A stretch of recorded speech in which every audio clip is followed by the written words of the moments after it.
Bitcoin Group, the American original. For over the last 10 seconds, the sharpest Satoshis, the best Bitcoins, the hardest cryptocurrency talk.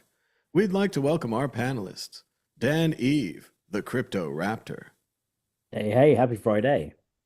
Jess C. from Dr. Orange Pill. Europe, right here. We're all Satoshi. And I'm Thomas Hunt from the World Crypto Network. Moving on to issue 1. First, the price of Bitcoin. The price of Bitcoin is $106,880, down 1.37% in the last 24 hours, with a high of 109, a low of 103, and a volume of 1,735 Bitcoins traded.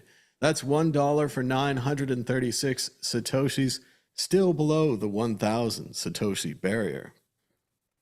As you know, during our show last week, when we were ignoring the chat and ignoring the internet, Bitcoin did us the pleasure of a giant crash, which we will now talk about this week. To start with, there's been a lot of allegations and so forth. A lot of this is alleged, so we want to keep that here. Allegedly, someone knew about President Donald Trump's announcement of a so-called 100% tariff on China, and they used this information to allegedly front-run the Bitcoin, Ethereum, and many altcoin markets. This front-running created allegedly $190 to $200 million of profit in about 2 to 3 hours. The whale created a brand new account on Hyperliquid, Hyperliquid X, an exchange I'd never heard of. There's apparently lots of liquidity there, or there used to be. The whale then proceeded to short Bitcoin, Ethereum, and everything else minutes before the Trump tariff announcement. When the announcement came out, the market cratered and they made $200 million in minutes. When this happened, Robinhood, Coinbase did not allow people to buy the bottom. People weren't able to cover their shorts. Their websites crashed, making so that even if you were a smart investor and you were saying, well, I'm going to buy the bottom of this, that was not available to you at Robinhood or Coinbase. It got even fishier in the days after people started talking about Binance and that they had, again, frozen user accounts.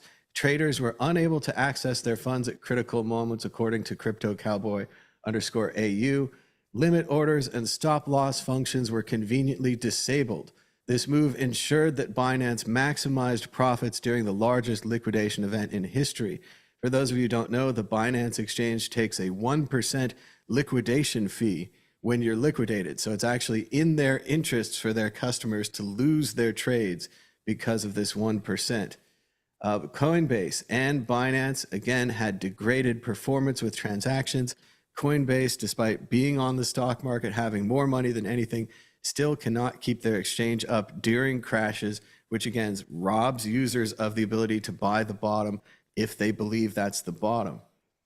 The White Whale, at White Whale HL on Twitter, posted a post-crash pilot debrief from the White Whale. And I just want to give a shout out to a lot of these people who lost a lot of money in this liquidation crisis. I want to shout them out for posting about their losses. So many people post about their wins. They don't post about their losses. It's too painful. The White Whale was liquidated $62 million in a flash. He had a goal of $100 million. He got to 98, which is incredible. But remember these horrible round numbers, not just goals, but prices, so many things. He lost 62 million. Other people were liquidated. They saw that Binance started dumping millions into Bitcoin and Ethereum to liquidate the longs. There are allegations, of course, alleged that Binance behind the scenes made the crash worse by selling their own Bitcoin and Ethereum during the crash, causing their customers allegedly to be liquidated, making billions of dollars for Binance. A person named Machi Big Brother got liquidated multiple times. He went from $43 million in profits to minus $12 million in profits. Kobayashi letter got into this, saying that yesterday's crypto liquidation led to Bitcoin's first ever 20,000 daily swing. Bitcoin alone erased $380 billion in market cap in just 8 hours. That's more than the market cap of all but 25 companies in the world. Take a look at that big red candle. Many were saying this was worse than the 1929 stock market crisis and larger in volume, or at least in money, than any crisis, Bitcoin or otherwise. Kobayashi letter said, according to CoffeeZilla, that a whale placed $23 million of shorts exactly 1 minute before the president announced his 100% tariffs. They are calling it the best crypto trade in the year. $192 million gain on shorts just 30 minutes later, according to this. During the downturn, BlackRock picked up 45,000 Bitcoin while you couldn't buy. This guy, Huang BNB, said it's the worst day of his life financially. $9 million gone instantly. It wasn't a rug or a hack, just one liquidation. No one is untouchable. It could happen to you. Just a good lesson on this liquidation.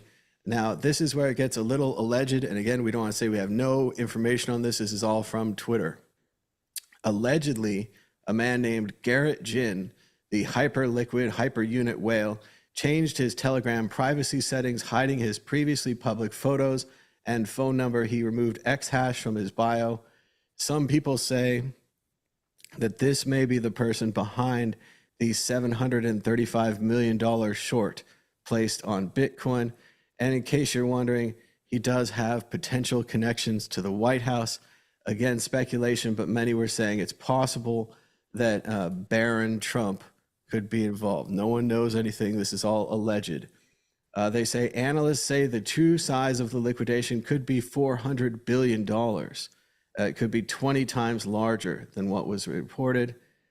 Garrett Bullish is allegedly connected to the Bit4X founder, Garrett Bullish, who, as many have reported, took his life in his Lamborghini following the losses of allegedly, I think, around $65 million in other people's money. So he's connected to that. It's just been a lot happening. Then the shorter is longing, is shorting. There's many new tweets. And again, they're taking a look at Binance with crypto.com calling for regulators and planning to sue Binance for the liquidations flash crash that was caused and contributed to allegedly by Binance's internal oracles and for what they were selling. This caused users to move $22 billion out of Binance, but it's not over yet. Let's see. We're probably not sharing screen. I don't know what you guys are looking at. Maybe none of these graphics. Oh, wait, there's new graphics. I can see it. I saw everything. Okay, good. Zoom changes the controls every week, but we're joined by Dan and Jess C. Let's just talk really generally. Dan, what do you think about the crypto crash? We've never seen one so big. In many ways, it almost recovered. Bitcoin and Ethereum almost at their own levels. Then another round of crashes today, 3 to 5% in Bitcoin in the upper markets, which again recovered slightly, but we just don't know. They've said it's Friday afternoon. They're saying there might be a deal with China or there might be more tariffs. Everything's going in every direction. Dan, what do you think about the Bitcoin crash that was? Yeah, well, it's absolutely savage. And if you think about the fact that we first reached, roughly 20K in 2017, and 8 years later that it's swinging 20K in one single day. A lot of us were hoping for a green candle, but we hit a red candle. There's a lot of speculation going on, a lot of weird kind of circumstances, right? You got one of the things that I found quite weird was that Coinbase listed BNB after. So with all this random stuff going on, they've just announced that they've listed BNB, right? That seems quite strange. There's obviously in the limelight, Binance have been, especially around their listing process and their apparent dubious process around listing. But again, there's not much, hard evidence around how Binance is. A lot of speculation at the moment. We mentioned about Hyperliquid, but that actually stayed, pretty resilient during the crash. It was people had their orders that they were able to make them fill them, and obviously there was a lot of liquidations. I think it was 1.23 billion in 24 hours, which is a savage amount, and a lot of people's lives lost, right? Because they didn't just buy Bitcoin and hold, and they're just seeing a drop of 10% or so. They were putting all of their life savings into leveraged trading. which you can make a lot more money from. But one, you don't hold that Bitcoin, and two, these price swings and mini dumps can catch you. There was some of the other crazy ones, like I think Atom and other cryptos that were on certain exchanges dropped to like 1 cent, and they dropped to 90% plus. So some people had their insane orders filled, and a lot of people actually again lost a lot of money. It's just all a bit savage. But BlackRock, the fact that they managed to buy, so all this was going on, and BlackRock just managed to swing in another 45,000 Bitcoin. It's a little bit odd that, right? But the big wigs are going to be able to buy the absolute lowest. But I think they bought. I think I read that they bought about 105K, and that's we're only floating slightly above that right now. Whether we make that recovery or not, I don't know. But again, we were at 125. We just hit an all-time high, due for a pullback. There's, could have been the China the tariffs that kicked things off, and made that plunge. But I think we were just due a bit of a drawback, and any small bit of bad news was going to, hit quite hard. There was some other good news out of it recently. Was it yesterday or the day before? Like Charles Schwab are now going to be doing, have a Bitcoin trading desk or something like that. So there's a lot of, I don't know, and there's gold panic, right? There's a gold, people are panic buying gold right now. There's queues of people buying gold. There's people that are, melting down watches and things like that to get the gold out of it. So we've got really, retail is absolutely clamoring for gold right now, and we haven't kind of seen that with Bitcoin. It's been mainly institutions, and I think I did also see, I can't remember what company it was, but they said they were going to go public about another nation state that started to stockpile Bitcoin. So we've had all this amazing news, but in the midst of all this, terrible trading platforms and people being liquidated and lots of lives being completely ruined. There's obviously been suicides as well, which is the harshest part of this trading sort of thing. And yeah, I think it would be interesting to find out how much Binance's pricing feeds really fed into this, whether it was just a cascade that we've seen in the past where one big whale comes on, people look at this huge whale, see a bit of bad news, and then it creates that cascade effect, and everyone just kind of sells as fast as physically possible. The order books are spread quite thin because there's so many exchanges now. There's like thousands of them, and then suddenly that creates this absolute crash with crazy panic going on. Well, I do think, Dan, that we've reached, I think it might have been CZ even, who tweeted, at one point, Bitcoin will crash to 100K and you'll be crying. So we got to that point, the crash to 100K. And you're right about the altcoins as well. We need to mention that some of the altcoins, I don't even know these things, but like Atom, apparently worth $100. They say it's a real project, has a team, all this stuff. It went to less than $1. So it doesn't really matter how much leverage you're taking. If it drops down 90%, you're going to be wiped out. And again, for anyone that's just catching up in the audience, if you own the underlying asset, if you own the Bitcoin or the Ethereum or the stock, you're pretty much fine. The price went down, the price went up. It's about 5 to 10% off right now. Many of the altcoins, much worse off. But again, if you own the actual altcoin, it's possible you could be fine. It's possible that your altcoin could come back. But what happened here is that people are taking leverage. So they're essentially borrowing money to bet on the stock going up or the stock going down. If the stock goes up a lot, they win money. If it goes down a lot, they lose money. What happened for them is that the stock or Bitcoin or Ethereum or even Atom, whatever you're buying in this case, went down so much that it overshot where their contract was and it took away their contract. So now they don't own the underlying asset and that their bet has failed. So they lose all of their money. They're liquidated. So they don't have a Bitcoin. They don't have anything. So if Bitcoin goes back up the next day because the president canceled the tariffs like he did, these people still have nothing. So that's why, again, it's so amazing for these people. And I can't imagine their losses, the guy who lost 90 million and 60 million, but they're posting about it and they're warning you and they're saying, yeah, we played this crazy game with leverage and we got beat bad. Other people are more vengeful, more upset with Binance, upset with the potential Trump tariff seller issue. Jess C, what do you think about the crash and everything we're talking about here today? It was wild. It was weird. I still can't totally comprehend how it could have been everything simultaneously. That's the thing that really I can't really wrap my head around. If it was, one, two, even 10 coins or something, but like literally the entire market, it's kind of incomprehensible. I'm not a leverage guy. Like I have a stomach of aluminum, not steel. So I'm just happy, like you said, Thomas. I have the underlying asset, so I'm not I'm not as heartsick as I might have been. If some of these other people. It's a crazy game. It's a dangerous game, and it's a gambling game. And if you're gonna do leverage, then these kind of things happen. I don't I don't know if anybody's going to get a lot of investigations kind of stuff. I mean, there is no SEC right now, Frank. And the whole government shut down, so who knows? Even when it opens up, if somebody like Coinbase tries to sue, maybe somebody like Binance, there might be some kind of investigation. But I think it's highly unlikely we're going to get any answers. It's going to be like Twitter, people doing their kind of internal investigations. Is it fishy? Of course it's fishy. How's a guy open up? I assume it's a guy opening up a short that large, minutes before a major announcement. But it could be a coincidence. I mean, there have been wild coincidences all over the world, and so I don't know if we'll ever know. I don't know.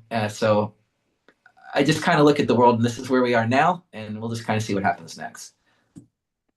I think you have a good point that it was the entire market that all of these altcoins went down. A lot of people looked at this and they tried to understand it logically. And they said, okay, these are good projects. They have good teams. It's not like the team dumped. A lot of times you have an insider dumping 90% of the coin, something like that you can't come back from.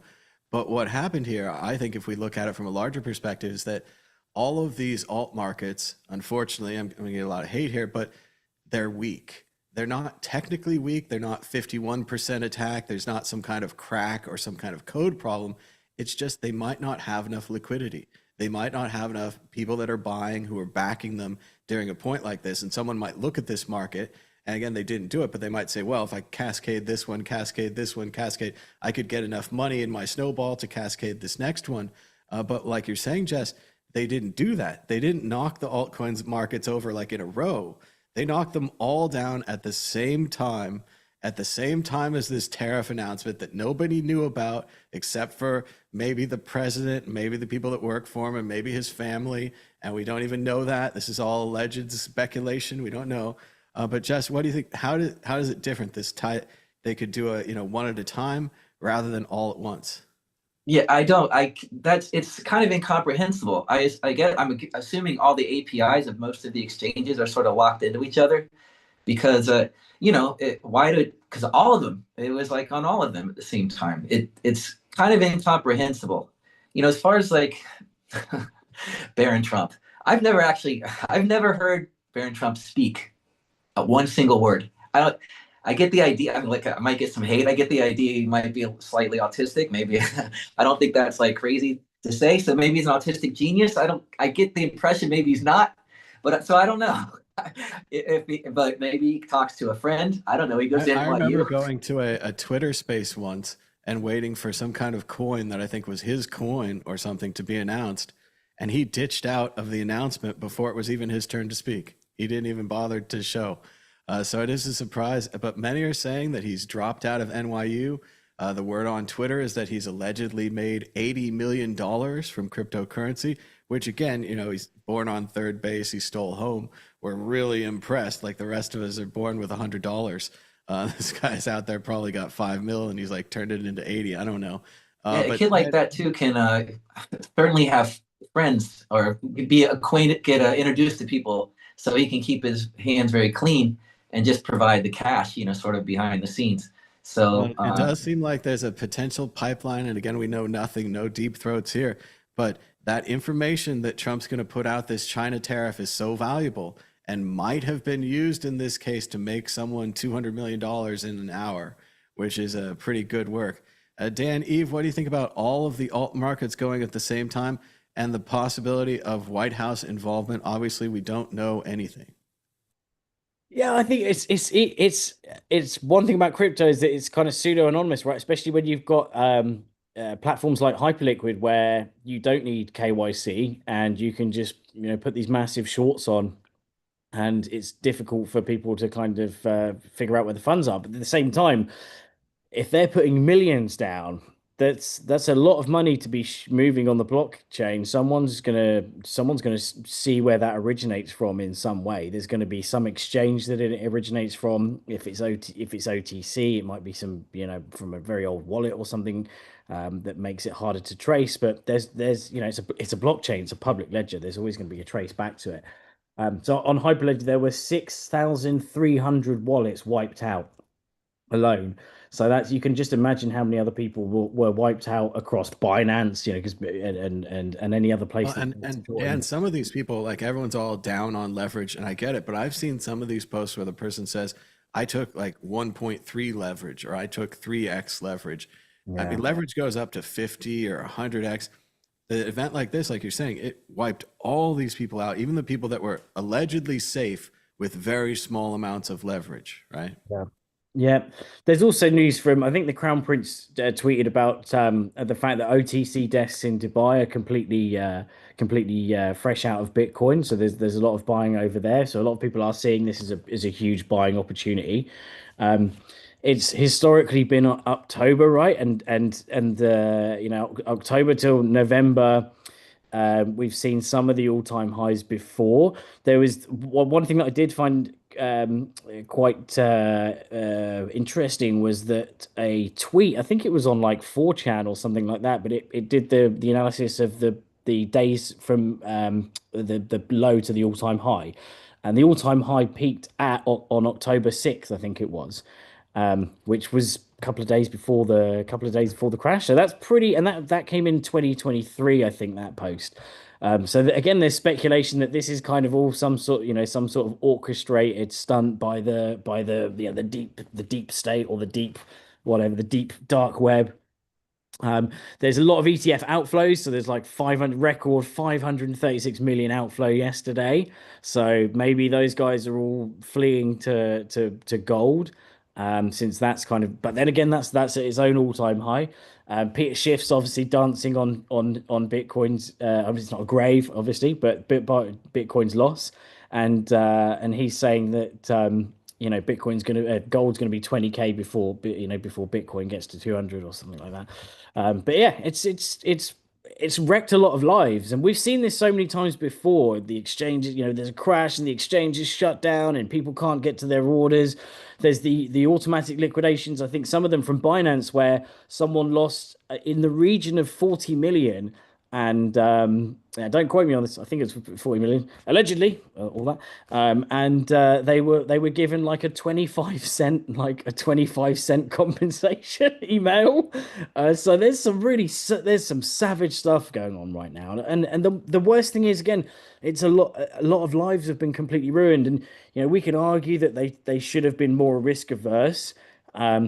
But then, platforms should be more mature in their systems that they can handle this sort of volume, especially, and I hate to say it because, Binance has been going a long time now. It's started in 2017.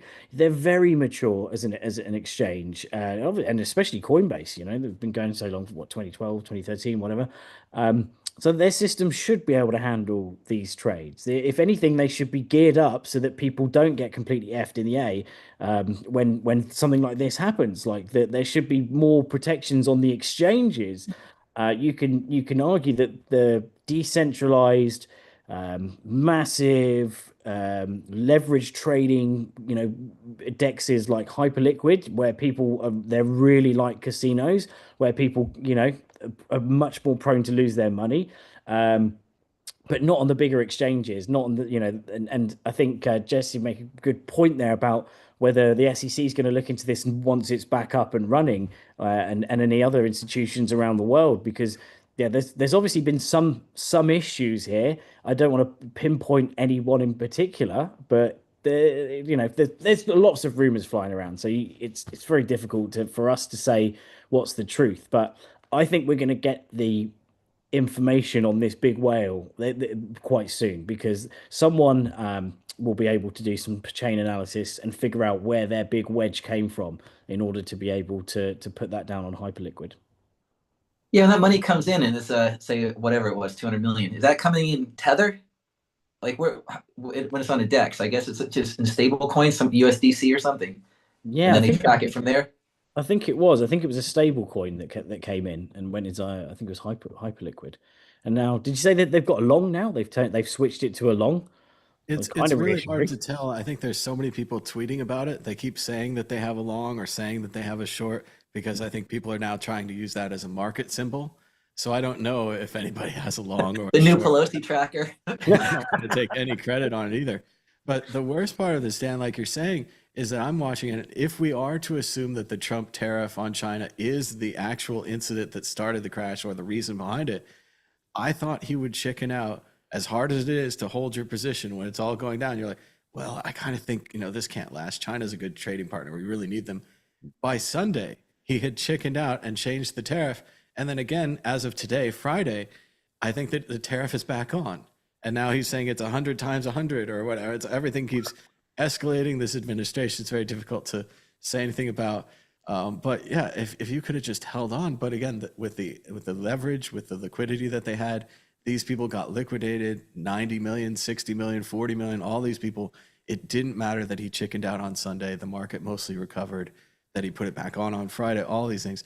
And like Dan was saying, the day counters, the people who are counting how many days in the bull market and how many days in the bear, they've said we went over our number of days for bull market. I don't believe that means anything. I believe that's the past. But these people counting the days, and as far as finding these people, I think it goes back to Goodfellas, where Robert De Niro was punishing many, many members of his crew who came back with the mink coat and the new Cadillac and whatever. I think these guys will screw up and spend this money. They made 200 million. How are they not going to spend it? And then, yeah, I think it'll be traced back to them. But go ahead, Dan, you had more on this? No. I think it's a good point, though. There's bound to be someone that if there is a kind of a lot of collusion going on, there's bound to be someone that slips up, right? And information gets out, some sort of private chat that's leaked, if there's some sort of cabal that's involved. Well, the thing that's weird to me is, like, just from the perspective of Bitcoin and decentralized finance, why would a tariff tweet? Why would that cause a bunch of people to all of a sudden sell their Bitcoin? That doesn't even that to me makes no rational sense. How that I assume that had to be the trigger. I mean, clearly it's like they're right there. But who's sitting there like with Twitter open and Bitcoin and their exchange open, and then just is there like what I'm saying? Like, I don't know. I don't know what makes. I don't know if there's bots that or something like it. Yeah. The whole thing just is so, it's just mind-boggling to me. It's so hard to wrap your head around how these things happen. I'm not sure so much about the value of Bitcoin in the future, or people saying, oh, I've lost faith in Bitcoin. I think it's just the wider market. If we're tariffing China, there's going to be less trade with China. Things are going to be more expensive. People are going to buy less stuff. The markets are going to go down. If your Christmas projections were 100, you take your Christmas projections down to 70. And then a lot of this has to do, and I know I've seen it in the chat and I agree, with the linkage to the financial markets. We wanted all of their sweet financial money. Well, now we got it. And a lot of those guys have various shorts and longs and other positions on, say, Amazon or other stocks where they're going to be affected by these prices. So I think that, unfortunately, when the administration seems to be tanking the entire world economy, everyone looks at that and says, well, I'm going to make less money. They're going to make less widgets. Even though Bitcoin's the coolest thing in the world, it's going to be worth less because the whole thing's just going to be dragged down. That makes sense for regular financial markets. And the other, it's like when you got, like, so what you were saying, Thomas, like we have like the ETFs now, but it doesn't seem like that's where a sell-off came from. Because if BlackRock was buying, then, the sell-off was retail. And it had to have been on most, I guess, Binance. There's been outflows from the ETFs, but it means that there wasn't so much a sell-off this time, like a retail sell. it was mainly these liquidity people, that we had all of this liquidity and these leveraged bets, and that when you run it up, or when you run it down, sorry, all of the long people lose, and then when it goes back up after that, all of the short people lose. And there's something where they just zigzag it against the top and the bottom of the range, and they just keep wrecking these people at the top and the bottom. And that we had a lot of that. We had a lot of people saying, "Oh, Bitcoin's the greatest thing. I'm going to long it forever, blah, blah, blah." And that's where, again, once you get complacent and you're just following the trend, eventually the trend changes and they all get wrecked. Yeah. Forced liquidations. Ugly. That's that liquidity market, that leverage market. Even everyone's always like, borrow things, don't spend your money. And I was looking at it, I was like, yeah, but what if it goes down to here? I mean, I'll lose the whole thing. It's so hard to wrap your head around. And you don't know if you're getting a good deal at Coinbase leverage or Strike leverage or wherever, Hyperliquid, maybe they get a better percentage. But everyone's just looking for that, I think, and they all got wrecked. And even some of the bigger markets, right? They didn't drop as much as Bitcoin did. So I think you raised a good point there that this is tariffs, right? Tariffs have historically they're not linked to Bitcoin. So it was strange to see Bitcoin hit such a major downward trend, in very short time, obviously, hopefully, fingers crossed. And for stocks to be less impacted by it. I think Tesla only dropped like a couple of percent. You'd think that the traditional markets and the stocks and stuff would have actually tanked a lot more with the 100% tariffs, especially as they're a lot more kind of fickle to that sort of news. It's a lot more directly related. So to see Bitcoin, which is why I think that it's almost like what's the word, the prophecy, self-fulfilling prophecy, right? So when that huge short went in against the market, a lot of people thought they combined it with the tariffs. They saw that the huge short, they saw the tariff news, suddenly, crapped their pants and started selling. We might have even seen a cascade effect from retail of stocks, right? Imagine if there's a lot of leverage. I can't imagine how big the markets are for leverage stocks, right? So imagine people clamoring to fill their positions or increase their positions on, say, a Tesla long or something like that in the normal markets. They're selling Bitcoin, they get the money over to whatever trading platform is to plump their longs on whatever traditional stock or the index it is. So there may be people selling their Bitcoin to cover other positions that they had in the markets that they thought would actually dip a lot more than they actually did. Well, and I think this crash is a good time as well to look at the morality of, if it's real, if they did front run the crash and they sold and they shorted billions of dollars out of this market to get their $200 million, they wrecked everyone else. They might have caused $400 billion in damage. They might have exacerbated, they might have spread it. They might have kicked it off, just like you're saying, Dan, all the algorithmic bots saying, oh, they're selling, I'm selling. They're selling, I'm selling. And it just trickles right down. Jess, what do you think about this idea of the morality of someone who's willing to crash the entire market to make $200 million for themselves? Greed is good. I don't know what to say. It's like that's what the market is, man. That's what leverage is. It's like is it wrong? I would say yes. I would.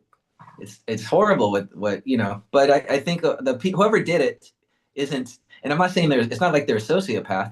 I just think that it's just someone who's just thinks I'm gonna do this. It's like an adrenaline rush. It's like doing a mile line of cocaine or something.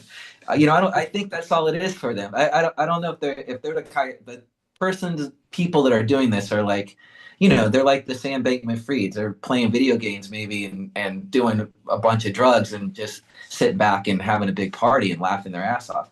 It's not right, but I mean, can't stop it. It's what's going to happen, So I don't know. It's not nice, but it's the market. The wildest conspiracy I've heard is that they watched one of these shows, the Bitcoin group shows, a few weeks ago when we said there's going to be another all-time high, and they were like, "Oh, I'm going to prove these a-holes wrong," and the whole thing was orchestrated just from that. So I'm not going to take the blame for predicting another higher all-time high, but yeah. They did also crash the price during our show, so we didn't get a chance to respond. They probably wanted to catch us, mid-show in the chat and be like, "Oh, we're showing you now."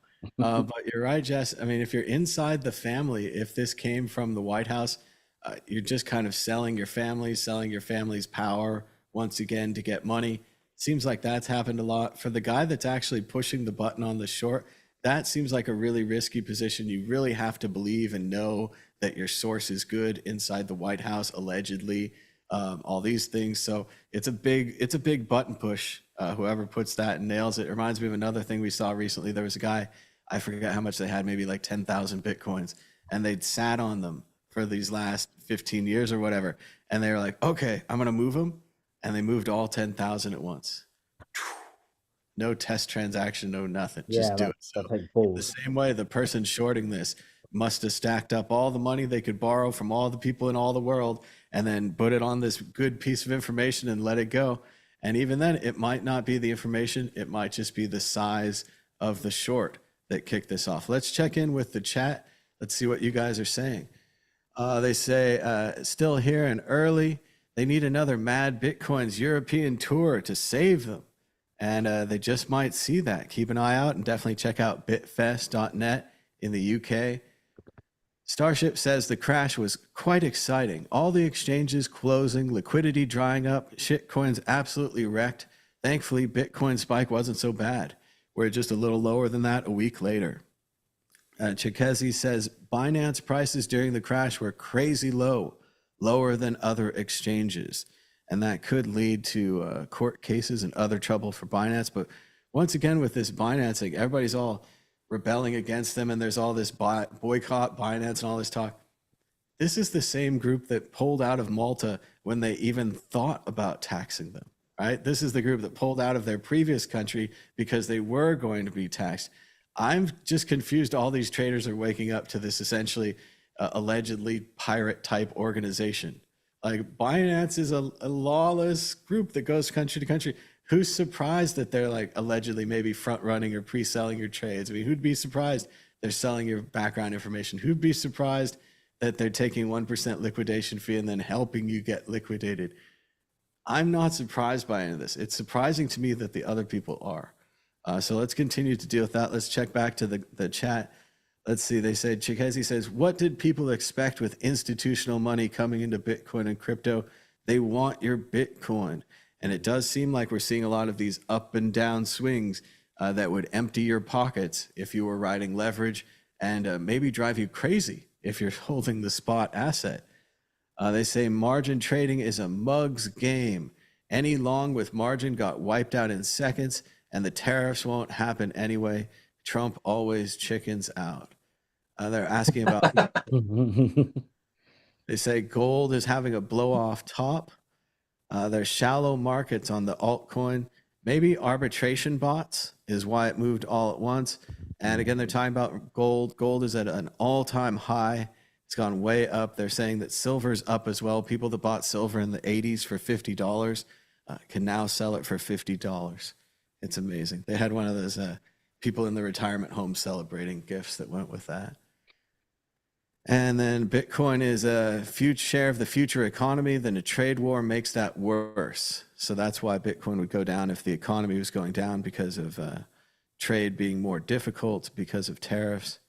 If too much leverage builds up, the market makers playing on the exchanges can make money by liquidating that leverage and taking advantage of the way it exaggerates price move.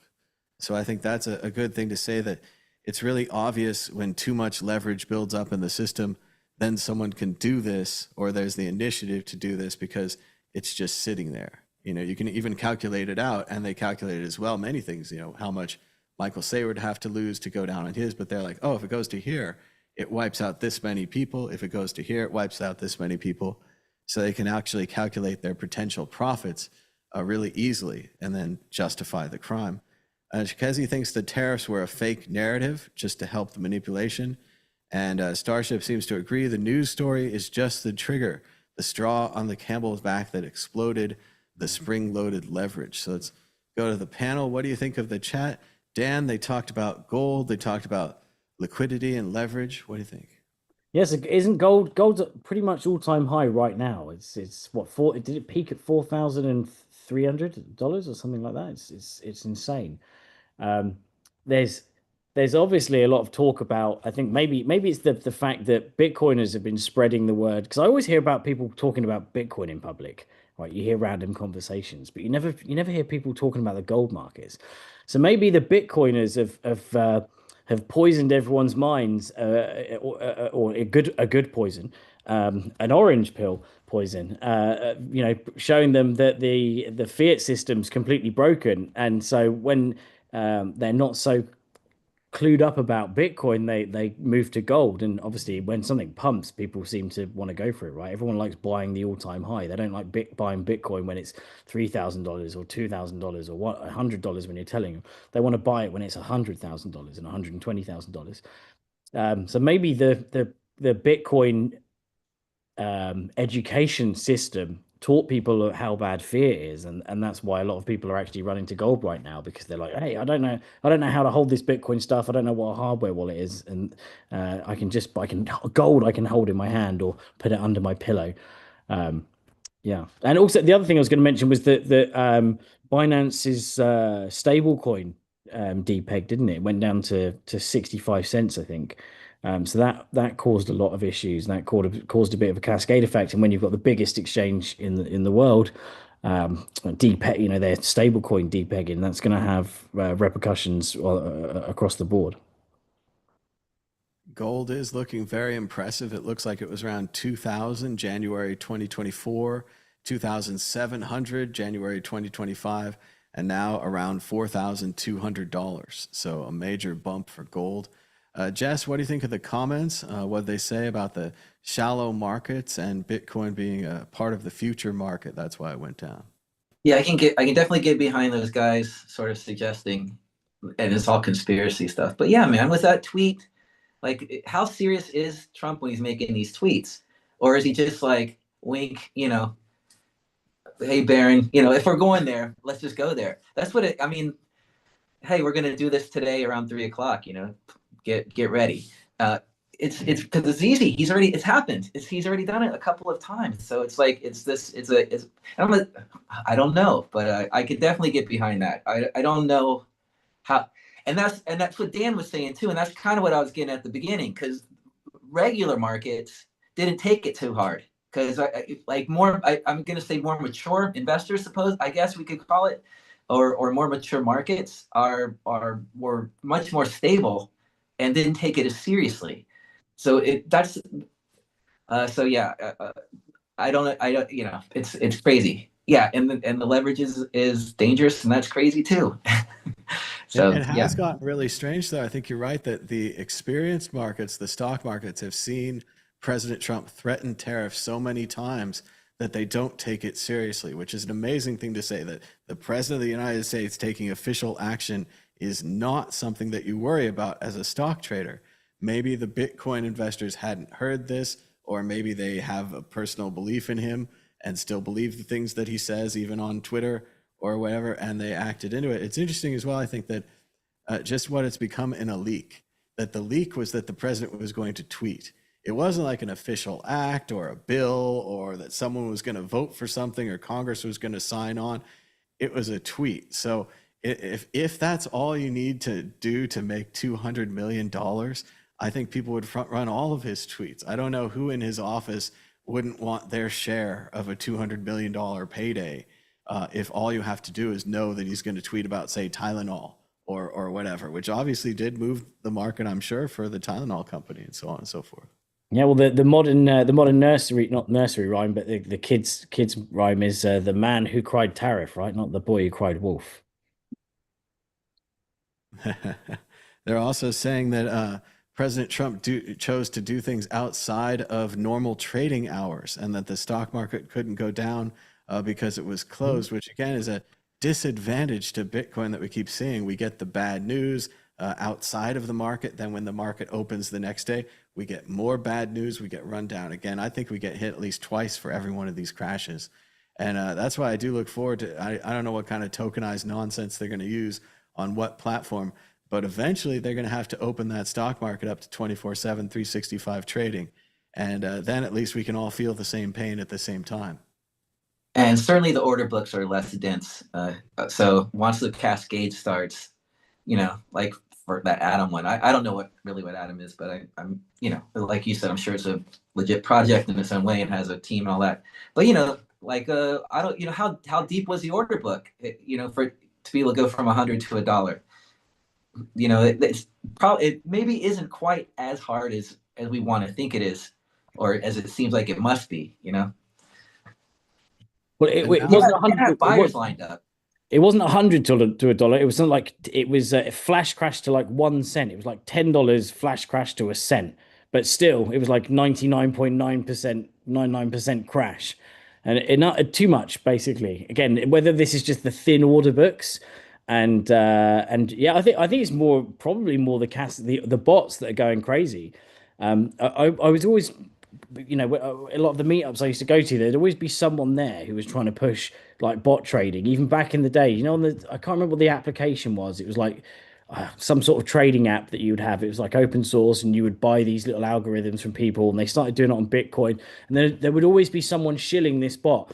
And from speaking to other people with experience there, I never actually used it myself, but they would always backdate the models, right? So they would show you how the bot predicted this, but what would happen is that it would never predict it right.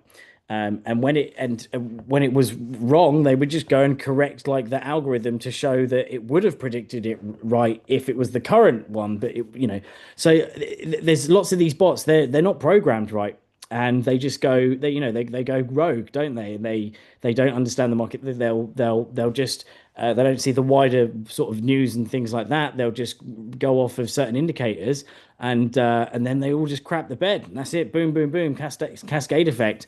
And then lots of people lose. Lots more people lose money than they could have done if it was just humans sat there pressing buy or sell, right? Because it's not automated when you're doing that. You've got to make a decision, and if you've got a bot doing it for you and doing it just based on a few indicators, it's much more likely to go and cascade sell and then hit the other cascades as well.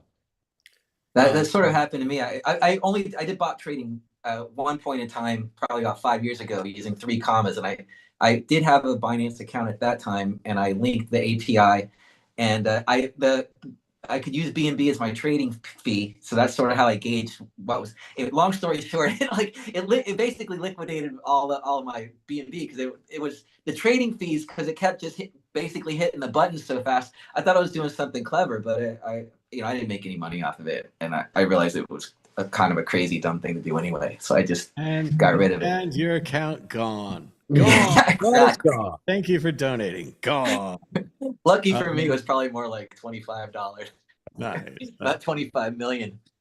Like Dan said, we have to watch out for these bots. If we had the bots connected to the nuclear weapons, the world would already be gone. There's a famous event where a Soviet man in his missile bunker saw what they believed was a nuclear strike from the United States. His response was supposed to be to launch his missiles. Instead, he waited, analyzed the situation, and said, well, if there was a strike, why would there be just one? That doesn't make sense. They would have struck many times. So he took the extra step to check in with some other stations, found out it was not a strike, did not launch his missiles, saved the world. Next time, I imagine the computer would just say, oh, strike, time to go. And that will be that. So presumably this is what happened to our beautiful Bitcoin markets. But last week, and perhaps this was the cause for the crash, people are speculating, we forgot to do the magic Bitcoin 8-ball that predicts the future. So people didn't know how to trade during this crisis. Now, as you've seen during the show, the price of Bitcoin has gone up about $1,000 from 106 to around 107. And now it's time for you, Dan Eve, to predict the future.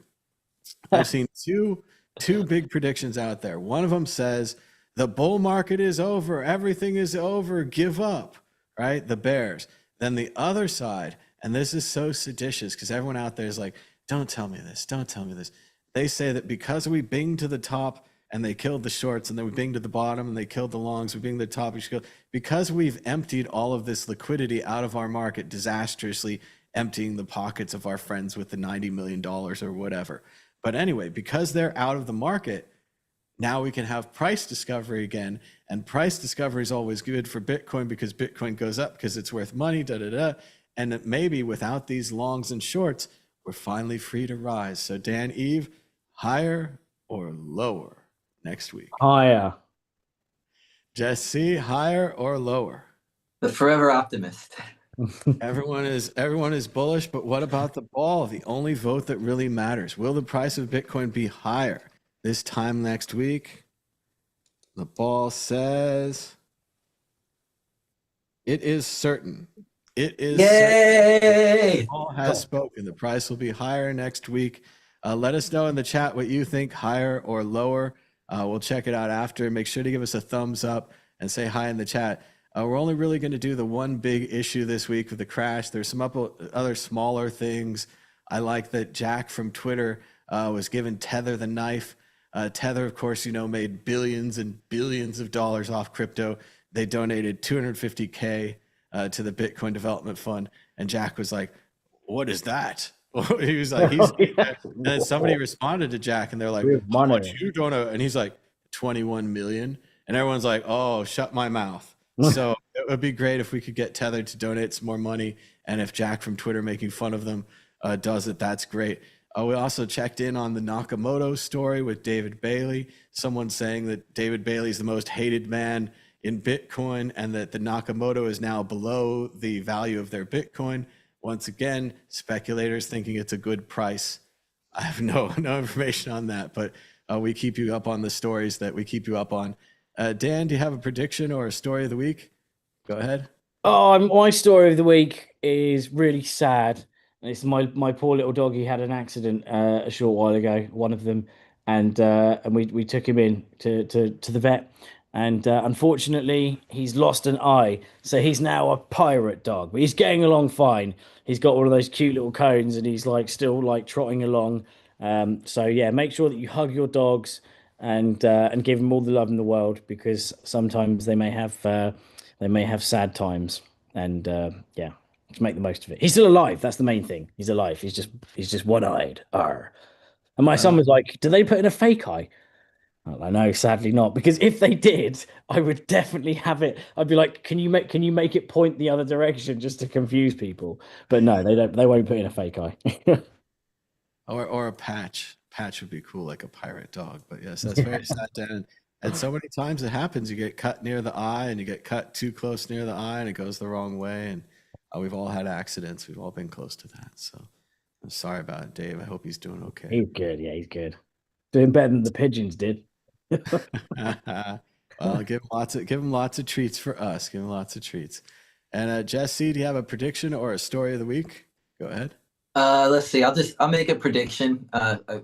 My prediction is that the 4-year cycle still exists, but it's gonna be extended a little bit. So I'm gonna predict that the bull market pushes till about January, and then some event will cause the next. It's kind of weird though. This thing that happened last week is exactly the kind of thing that would start a year-long bear in a normal cycle. Yeah. But there's so much hype still about Bitcoin. I kind of feel like there's a little more air left in the tires. So that's my prediction.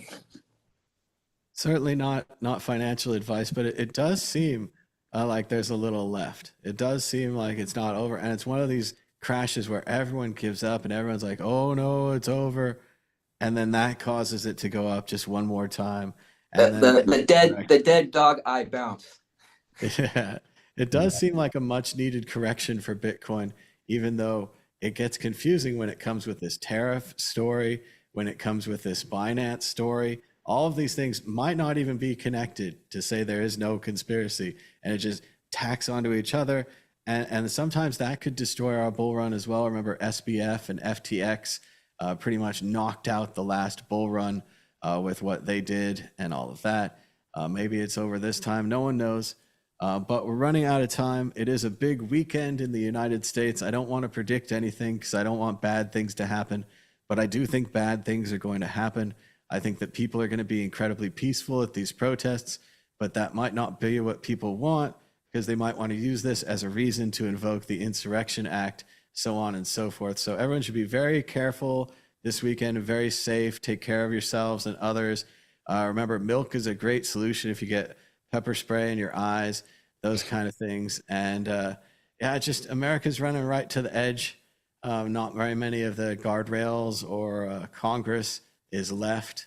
There's the Voting Rights Act seems to be planned to be gutted by the Supreme Court, which will lead to a gerrymander of the southern states, radical realignment and potential representation for a lot of people, a lack of representation for a lot of people. It's exciting out there. It's great. And the president's gonna have a meeting with Putin in Budapest. All the best times, all the best places. I'm sure it's going to be just fine, but hang on to your hats for this weekend. And I don't know about the price of Bitcoin and everything else as the United States continues to sink and the president continues to jail and impeach and threaten his opponents and so forth. So we'll see how that goes. I mean, I guess we should probably do celebrity news. Dan, what do you think? I mean, we had a sad week. We had Diane Keaton from all the Woody Allen movies and Ace Frehley. I'm not a big Kiss fan, but I hate to see these rockers go. They're bigger than life. They're, you know, Ace Frehley, Steven Tyler, Brian May. These guys are just giants of the Ozzy Osbourne, giants of their field. But once you hit the 70s, it's hard to keep going. Ace Frehley was 74. Diane Keaton was 79. Woody Allen is 89. So yeah, I think what's sad is there's so many celebrities, right? You think about how many bands that you know now, like, you know, 20, 30, even 30 years ago, right? There was only so many bands. Now there's like hundreds and hundreds of bands and hundreds of like movie stars that you knew or grew up with, you know about, and just general famous people that it's going to reach a stage like probably really quite soon where almost every day there's going to be like someone very important to you at some point in your life that's gonna pass away. It's gonna get depressing as older. But I like the Keith. Have you seen the Keith Richards memes? You know, obviously he's lifted from Rolling Stones. There's some amazing memes. I think my favorite one about this guy who obviously like smokes and drinks and has done all these crazy drugs and he's still absolutely rolling. But there was a meme and it was like, we need to start thinking about the world we're going to leave Keith Richards. I love that one. I love when they had the Keith Richards show on Saturday Night Live, and he was like, "I always make my ice cubes out of booze. That's why when they melt, you got more booze." Yes, good stuff. But yeah, these Keith Richards again, still alive. Another one he outlives. Like another one, just unbelievable. But Jess, what did you think about the celebrity deaths and death of America and all that? What do you think? Well, you know, I actually saw a celebrity death match of Elvis Presley versus Bob Ross. So maybe these people will be living forever through AI. I guess, you know, we're gonna get to see new things from them. I'm kidding. You know, it's especially, you know, well, we're getting older, and that's the way of the world. So it's gonna keep happening. But I do wish I do kind of miss like straight up music, like real music kind of stuff. And so, you know, that'll be a little bit different going forward. I don't know what's going to happen with AI and music and all that kind of stuff, but I'm glad we still have a lot of rockers still around. I do like the remixes though. They're like some of them that you can, you know, get anyone. You like Arnold Schwarzenegger singing like Elvis songs and stuff like that. There was a really funny South Park one done on Sora the other day, and it was about pickleball, and it was one that was completely done. It was complete AI. That was a trailer for a South Park episode. But I think one of the coolest things that still just about hasn't made it yet is saying like, I want to watch Forrest Gump, but I want to see Keith Richards as Forrest Gump, for example. You know, just pick your characters, right? So you can watch any old school movie and be like, I want to cast this person in and change it up. There's going to be some really cool stuff in that. But infinite content. There's just too much content, and you've got to check everything now. Everything, I always have to like grok it or look at the comments to see if someone's already noticed that it's AI, because it just seems like, you know, 50% of the content I see is AI related now. It's getting really hard. It's getting really hard to tell with some of these videos. And mine would be actually John Wick, where I'm John Wick. Yeah. Well, you can do that on Sora right now, but you have to upload your identity. It's the creepiest thing ever. They're like, Oh, okay. be a cameo in a video, which sounds like the funnest thing ever. Just give us your face and like part of your neck and whatever. That's a horrible idea. Why would I give you my? And they're like, oh, we'll only let people use. It just seems Sora is a whole box of worms. But you are right, Jess. I mean, people like Dan Keaton will live on forever. I think about Annie Hall. That will always be there. That's the magic of film. But also kind of the horrible reality of this environment we're born into. They don't really tell you that you'll watch all the people you love die, like that you don't know, like that are in Star Wars or whatever, like Carrie Fisher. Like, I don't know Carrie Fisher, but I've seen her in Star Wars 100 times. And that the entire culture is going to go, and that all of the heroes and all the rock heroes and political heroes and whoever you had is all going to go. But I do agree with Dan as well. It's just the pure number of celebrities. I used to say that, when poor Screech passes away, everyone will, have a big thing about Screech, and that he's a small character from Saved by the Bell. And then Screech goes and dies tragically young. And there is a big thing around Screech. And it is super sad that he's gone with the rest of the cast still alive. He was the youngest of the cast. And we can't control or know anything about these things. And still sometimes you're like, oh, other people are so evil and they last so long. And these people are so good, or they seem good. They bring us joy with their music and their art, and they die so young. So not much we can do. Shout out to Starship in the chat. We hope you're feeling better. He's got a virus. He's got to kick that and get those builders back in there so he can finish that TARDIS-filled bedroom, whatever he's got going on. He's got a Doctor Who theme that he's working on. But we're still hanging on, waiting for that third celebrity of the thing. Although, like Dan says, maybe it's going to be 5 or 10 pretty soon, and they'll just be dropping like flies. And I don't know. It's just getting old. Just getting old. But thanks to everybody for joining. Give us a thumbs up down below. Push subscribe. Say hi in the comments or in the chat. We always go back and try to read those, although all the comments lately have been about some new coin spamming us. So that's been fun. It's amazing how technological Google is, and they have the AI and all this stuff. But if you spam the name of a coin in a chat like 100 times, they don't even bother picking it up. Like, you need AI learning to see that we don't want some coin 100 times in the chat. I don't get it. Obviously, they don't care. So that's probably it. But thanks again to everybody for joining us. Until next time, bye-bye. Bye.